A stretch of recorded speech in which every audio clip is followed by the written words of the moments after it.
Picture this, a grand ballroom filled with billionaires, all laughing at a janitor they thought was beneath them. But when he sat at the piano, the laughter stopped. What came next left the entire room stunned, and proved that true greatness can never be measured by money. Welcome to BrainFuel, where we bring you powerful, thought-provoking stories that inspire, shock, and challenge the way you see the world. If you're ready for a story that will stir your heart and feed your mind, then stay tuned, because this one is unforgettable. Play this piano and I'll marry you. The words rang through the massive ballroom like a thunderclap. Heads turned instantly. Conversation stopped mid-sentence, and even the string quartet in the corner faltered on their violins. The atmosphere was thick with surprise and curiosity. Who would dare make such a statement in front of hundreds of the city's most powerful and wealthy people? The challenge came from none other than Victoria Whitmore, the stunning daughter of billionaire magnate Charles Whitmore. She stood at the top of the grand marble staircase, her silver gown catching the light of the chandeliers, as if she herself were glowing. With perfect posture, a sly smirk on her lips, and an air of untouchable confidence, she repeated louder, "Yes, if any man here tonight can impress me with this piano, I'll marry him." Gasps of amusement and laughter filled the room. Some men straightened their jackets nervously, while others chuckled and shook their heads. It was obvious to most that Victoria wasn't serious. For her, this was a game, a way to show off her wealth, her beauty, and her dominance over the room. Her father, Charles Whitmore, sat on a throne-like chair at the head of the ballroom, a crystal glass of champagne in his hand. His cold blue eyes scanned the crowd with a look of satisfaction. This was his world: luxury, control, and entertainment at the expense of others. He smirked at his daughter's words. To him, this challenge was simply another way to remind everyone of the Whitmore family's untouchable status. The piano in question stood proudly in the center of the ballroom. It wasn't just any piano. It was a Steinway concert grand, custom-built, and worth more than most houses. Its polished black surface gleamed under the chandeliers, reflecting the faces of the guests who circled it. This piano was not just an instrument. It was a symbol of wealth and prestige. Victoria strolled down the staircase, her heels clicking softly against the marble floor. "So," she said playfully, addressing the men in tuxedos and the women in diamonds, "who will take the challenge? Who among you dares to try?" A few brave men chuckled and gestured toward the piano, but none actually stepped forward. Most knew they didn't have the skill. Others feared the humiliation of failing in front of the Whitmores. It was a trap disguised as a game. Everyone could see that. The guests began whispering, "She's only teasing. No one can really impress her. Besides, who would want to risk looking like a fool?" As the laughter and murmurs continued, one man at the back of the room shifted uncomfortably. His name was Marcus, a janitor employed at the mansion. He wasn't dressed in a tuxedo or shining shoes. He wore his work uniform, plain, dark, and practical. His hands were rough from years of scrubbing floors, fixing pipes, and carrying heavy supplies. He wasn't a guest. He was invisible to them. And yet those words, "Play this piano and I'll marry you," struck something deep inside him. Marcus leaned slightly forward, his eyes fixed on the grand piano. Memories stirred within him, memories of his childhood, when music had been his escape from a world filled with hardship. Back then, before life forced him into endless labor, he would sneak into churches and community centers just to touch the piano keys. He remembered the feeling of music flowing through his fingers, the sense of freedom it gave him. But that was long ago. Now he was just the janitor. Still, something in Victoria's challenge called to him. Not because he wanted to marry her, but because he wanted to prove something. He wanted to prove that greatness could come from anyone, anywhere, even from the hands of someone society ignored. He took a deep breath. His heart pounded, and before he could stop himself, Marcus stepped forward. The crowd noticed him immediately. Heads turned, eyes narrowed, and within seconds, laughter erupted. "Wait, is he serious?" one man scoffed. "That's the janitor," a woman whispered, her diamond necklace glittering as she leaned closer to her friend. "This is going to be hilarious," another said, already smirking in anticipation of his failure. Victoria raised an eyebrow as Marcus walked toward the piano. She tilted her head slightly, amused. "Oh, and what do we have here?" she said, her tone dripping with mockery. "Do you clean floors by day and play music by night?" The crowd chuckled cruelly. Marcus didn't answer. He kept walking. His steps were steady, even though his heart raced like a drum inside his chest. He could feel every eye on him, every laugh stabbing at his pride. But he refused to stop. When he reached the piano, he ran his hand gently across the polished surface. It was smooth, flawless. For a moment, he saw his own reflection staring back at him. Tired eyes, worn clothes, but determination burning brighter than ever. Victoria crossed her arms and smirked. "Well, show us what you've got. But don't break it, Janitor. This piano costs more than your entire life savings." Her father chuckled darkly, raising his glass. "Let him try. This should be entertaining." The crowd leaned in eagerly, whispering and snickering. To them, Marcus was already a failure. They were just waiting for the moment he pressed the wrong key, the moment they could burst into laughter and confirm their belief that he was beneath them. Marcus pulled out the piano bench and sat down slowly. His rough hands hovered above the ivory keys, trembling slightly.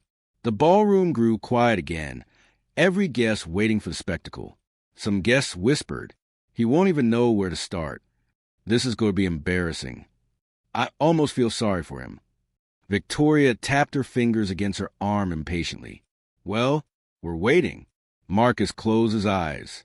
He inhaled deeply. For a brief second, the noise of the crowd faded. The laughter, the whispers, the mockery, all of it disappeared. In his mind, he was no longer in the Whitmore's mansion. He was a boy again, sitting at an old piano in a dusty church, discovering the magic of music for the first time. He placed his fingers on the keys. The room went still, holding its breath. And that was the moment when the challenge turned into destiny. The ballroom was still as Marcus sat before the grand piano. The golden chandeliers above flickered with warm light, casting shadows across the marble floor.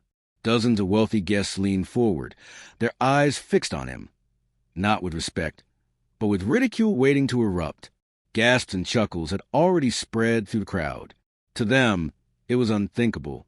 A janitor, sitting at the most expensive piano in the room, about to attempt something far beyond his place in society. It was like watching a street beggar step onto a Broadway stage. It didn't belong. At least, that's what they thought.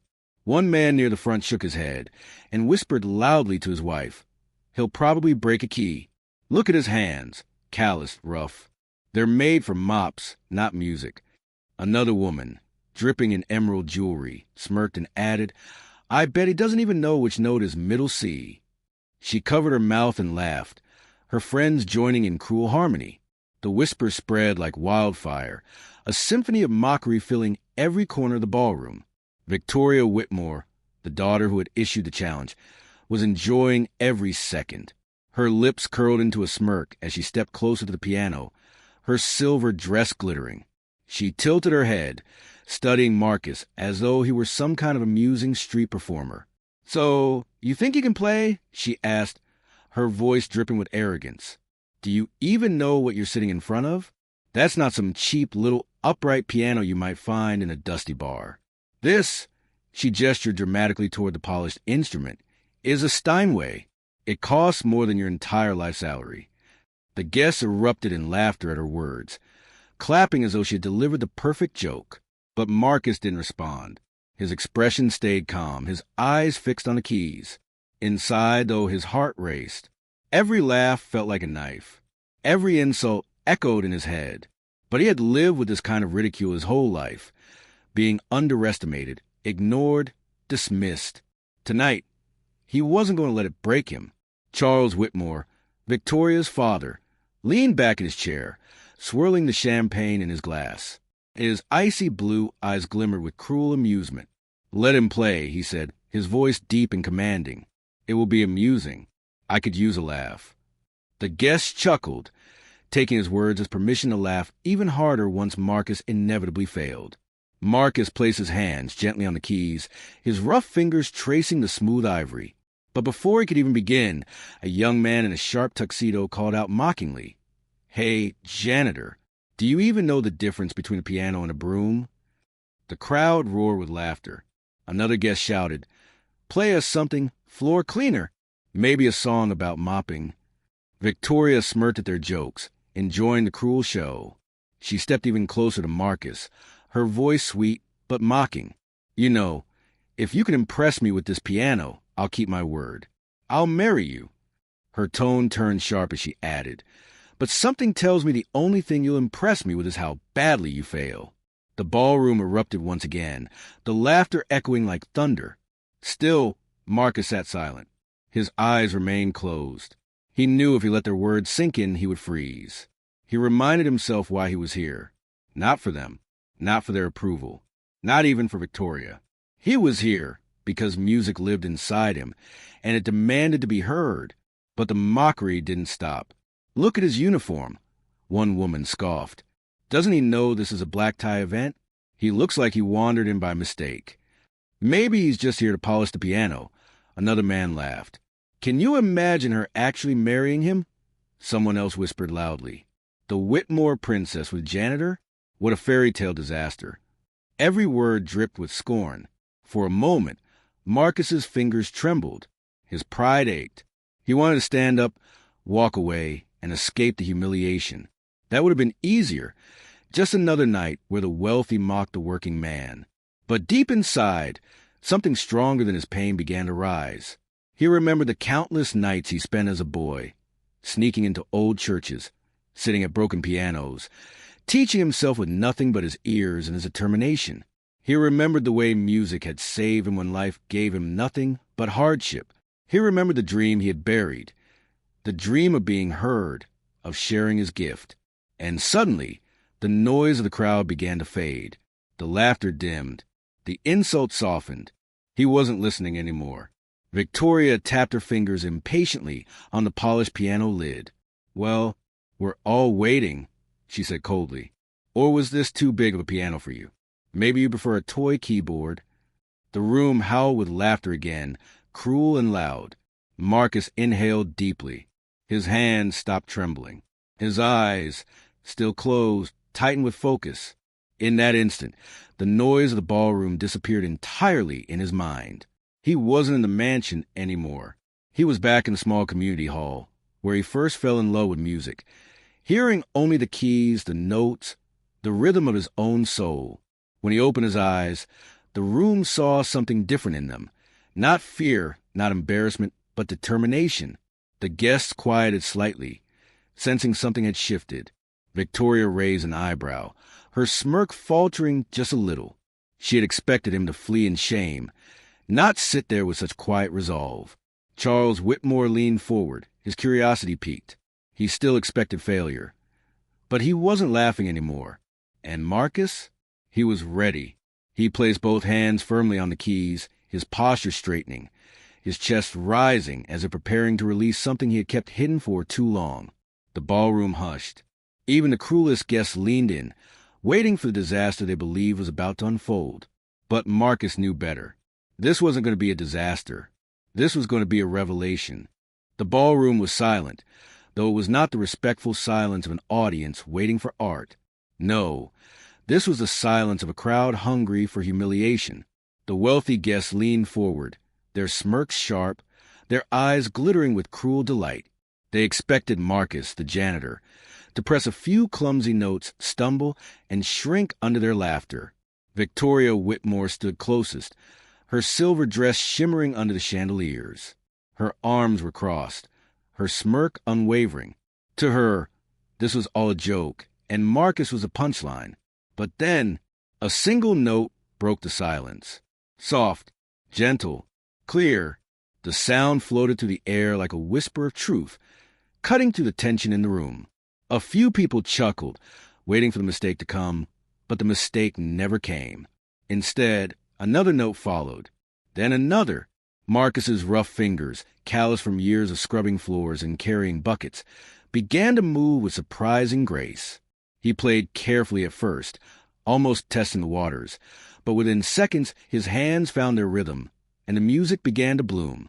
The laughter died instantly. The melody swelled, rising and falling like the tide. Each note carried emotion. Pain, joy, longing, and hope, all woven together into a tapestry of sound that no one in that ballroom could have expected. Marcus wasn't simply pressing keys. He was pouring his soul into the piano, and the piano responded like it had been waiting for him all its life. Gasps echoed through the crowd. Guests who had been ready to laugh now stared wide-eyed, their mouths slightly open. "Impossible," someone whispered. "Where did he learn that?" another murmured. Victoria's arms slowly uncrossed. Her smirk faded, replaced by something she had never felt to a man before, genuine awe. Marcus closed his eyes, letting the music guide him. The ballroom vanished in his mind. He was no longer surrounded by mocking faces and glittering wealth. Instead, he was back in his childhood, sitting at a dusty piano in a small church, playing to an audience of empty pews and flickering candles. He could hear his younger self again, determined, hungry, desperate to make music his voice when the world refused to listen to his words. And now, years later, the world was finally listening. The music grew bolder, faster, more alive. His fingers danced across the keys, moving with speed and precision that stunned the guests. The piano seemed to come alive under his touch, as though it had been waiting for someone worthy to awaken it. A woman in a diamond necklace clutched her chest, whispering, I think I might cry." Another guest wiped the corner of his eye, embarrassed to feel tears welling up. The melody told a story, his story. Each chord carried the weight of struggle, the sound of dreams buried under years of hard labor, the ache of being invisible, and the beauty of never giving up. The room, filled with people who had mocked him only minutes ago, now hung on every note as if the music itself had cast a spell over them. Even Charles Whitmore, the billionaire who had expected nothing but embarrassment, found himself leaning forward, his glass of champagne forgotten. His cold eyes softened slightly, a flicker of something unfamiliar, respect, crossing his face. Marcus's hands moved faster, the sound filling every corner of the vast ballroom. The chandeliers seemed to shimmer in rhythm with the melody. The polished marble reflected the brilliance of the performance, as if the very room itself bowed to his music. Then, as the tempo reached its peak, Marcus shifted suddenly, his fingers creating a cascade of notes that thundered like a storm. The power of it shook the room, pulling gasps from the crowd. Some clutched their partners' hands. Others simply stood frozen, unable to look away. Victoria felt her breath catch. She had grown up surrounded by talent. Professional musicians, world-class performers, but none of them had ever played like this. This wasn't just skill. This was passion. This was truth. And for the first time in her life, she felt small. Not because Marcus was beneath her, but because she realized she was standing before someone far greater than she had ever imagined. The music slowed again, softening like rain after a storm. The notes turned tender, vulnerable, almost like a lullaby. The audience leaned in closer, afraid to miss a single sound. It was as though Marcus's music was speaking directly to each person in the room, reaching into their hearts and exposing feelings they had buried long ago. Regret, love, sorrow, hope. And then one final note. It rang through the ballroom, pure and perfect, lingering in the air long after his hands had left the keys. Silence followed. But this was not the mocking silence from before. This was reverence. For a few long seconds, no one moved. No one breathed. The only sound was the echo of that last note, fading into eternity. Then applause. It started with one pair of hands. Then another, and another, until the entire ballroom erupted into thunderous clapping, cheers, and shouts of bravo. The very same people who had mocked him minutes ago now stood on their feet, giving him a standing ovation. Some had tears streaming down their faces. Others shouted, "Encore! Encore!" Victoria's eyes glistened. She brought her hands together slowly, clapping as if in a trance. Her smirk was gone, replaced by wide-eyed wonder. Her voice, usually sharp and commanding, was soft when she whispered, "He's incredible." Marcus bowed his head slightly, humble even in his triumph.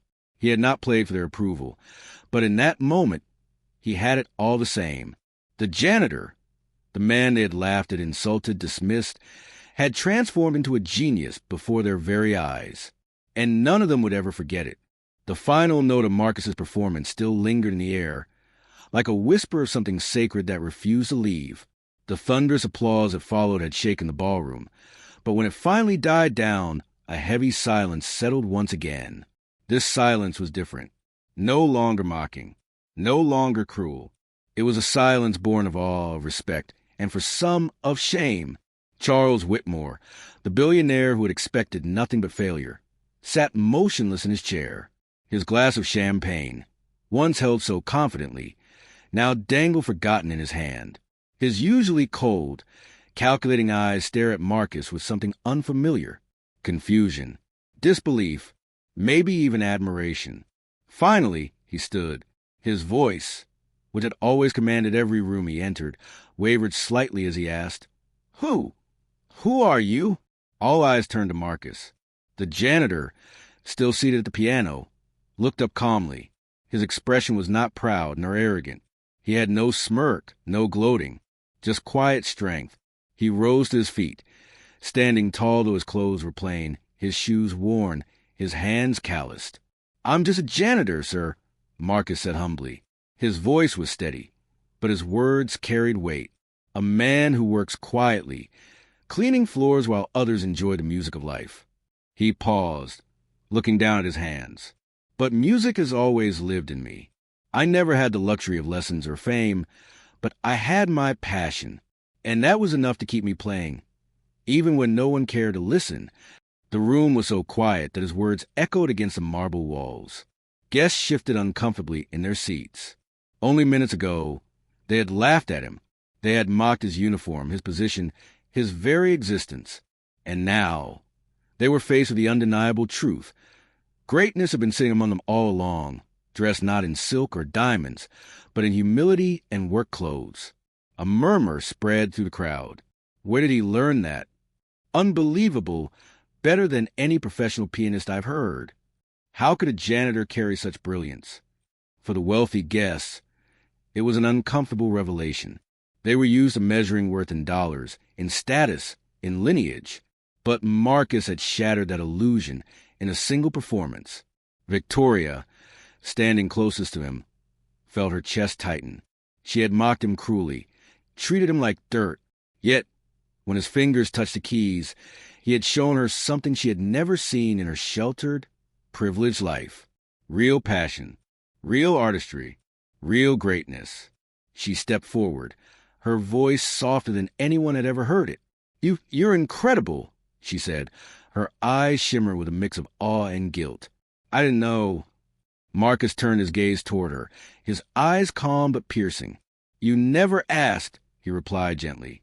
"Sometimes we judge people by what they wear or the work they do, forgetting that talent and greatness can come from anywhere." Her cheeks flushed as his words sank in. He wasn't angry, not outwardly, but his honesty cut deeper than any insult could have.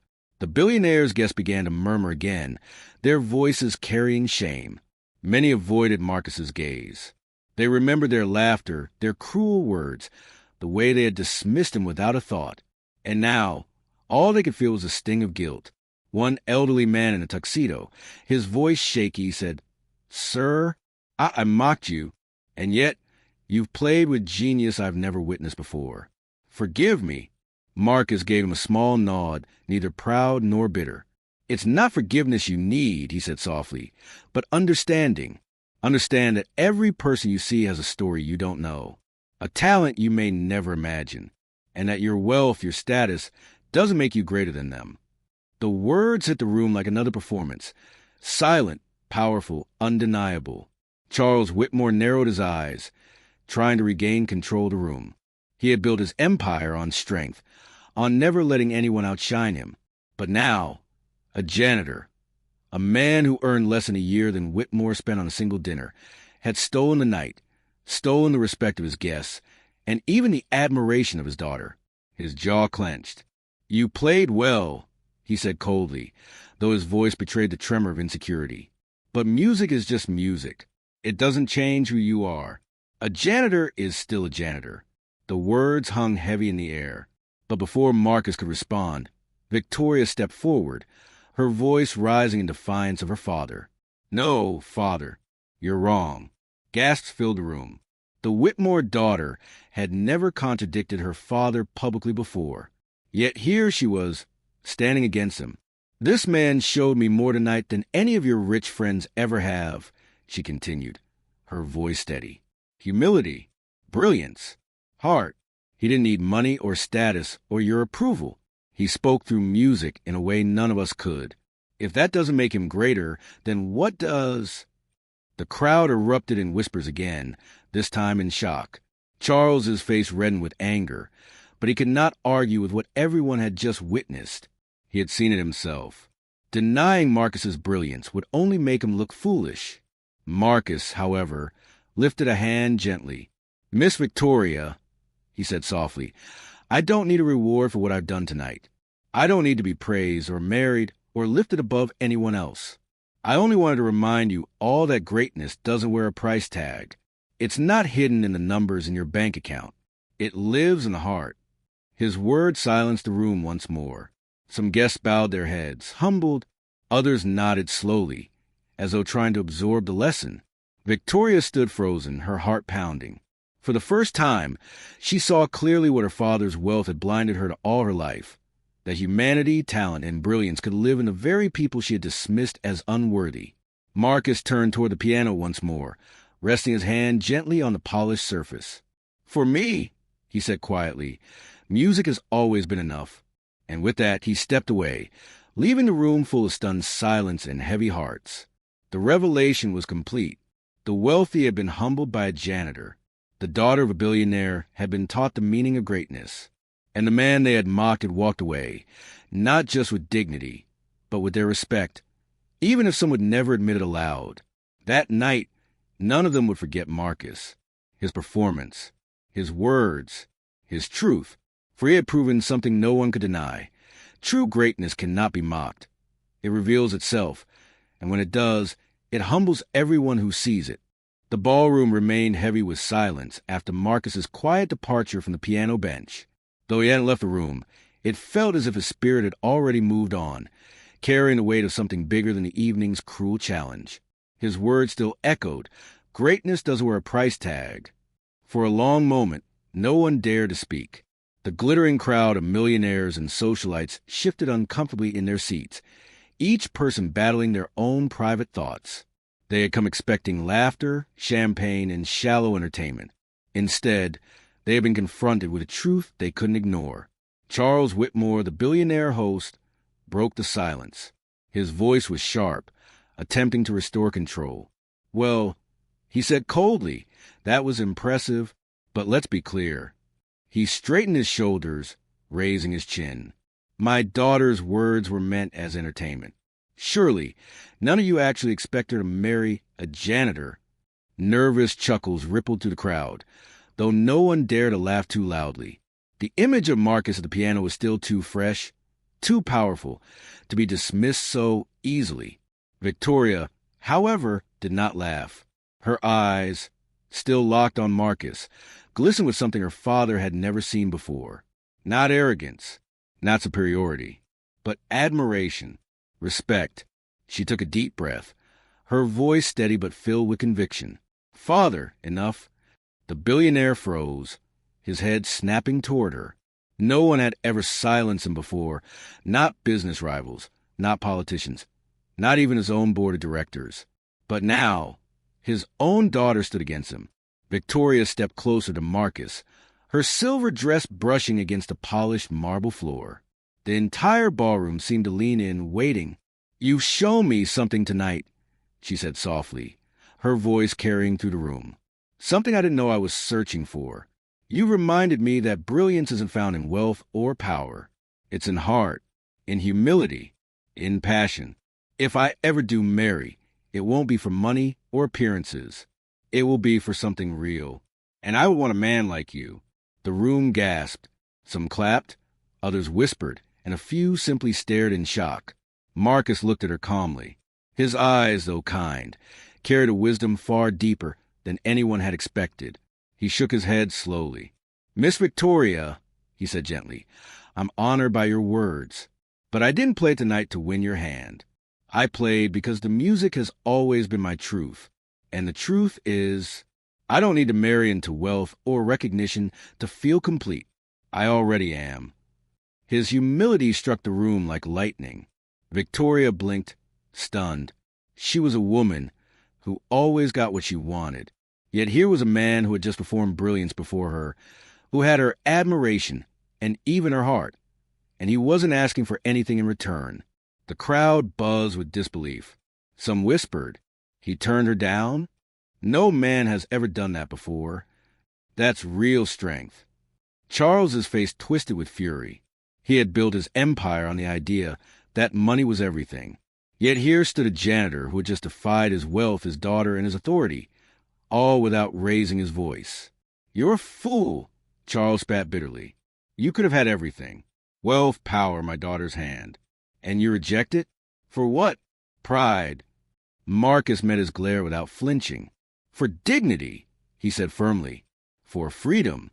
I don't need your money or your approval. I only need to remain true to who I am." The words silenced the billionaire. For the first time, he had no reply.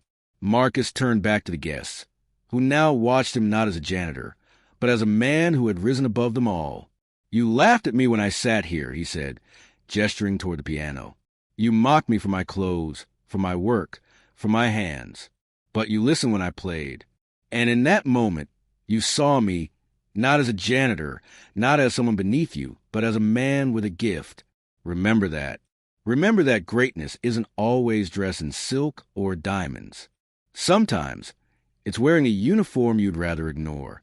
The room erupted, not in laughter, not in mockery, but in applause. Genuine, thunderous, heartfelt applause. This time, there were no smirks, no cruel whispers, only respect. Marcus bowed his head slightly, then stepped away from the piano. He walked through the crowd, the very same people who had mocked him minutes earlier, now parting to let him pass. Some even lowered their heads in shame as he walked by. Others whispered apologies he didn't stop to hear. Victoria watched him go, her heart aching with something she couldn't fully understand. She had lived her whole life surrounded by wealth, but tonight she had seen wealth's limits. She had witnessed what true greatness looked like, and it wore a janitor's uniform. When Marcus reached the doors of the ballroom, he paused. He didn't turn back, but his words carried across the room one last time. "Don't ever forget tonight, because I won't." And with that, he was gone. The crowd remained frozen, as if spellbound. The music still lingered in their ears, the weight of his words pressing on their hearts. For many, it was the first time in their lives they had truly been humbled. Charles Whitmore sat stiffly in his chair, his pride shattered.